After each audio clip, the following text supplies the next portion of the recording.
Hi, my name is Dermot Burke and I'm an air quality specialist with the Environmental Protection Agency. I'm here today in Galway City to install some QC nitrogen dioxide diffusion tubes like this one at our air quality monitoring stations as part of the Clean Air Together project.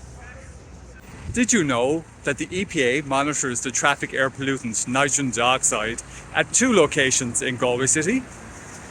One at Briar Hill at our station in the east of the city, and the other in the heart of the City of the Tribes in Eyre Square. We also measure particulate matter at our station in Briar Hill and also here in Rahoon in the west of the city. You can find out about all our air quality monitoring at www.airquality.ie. We look forward to seeing the results in 2024 of the nitrogen dioxide measurements that were taken by over 300 Galway residents who kindly volunteered to be part of the project. Your data will be of great use to us in the EPA, helping us to maintain and validate our national air quality forecasting models. So to all Clean Air Together participants, best of luck with installing your tubes.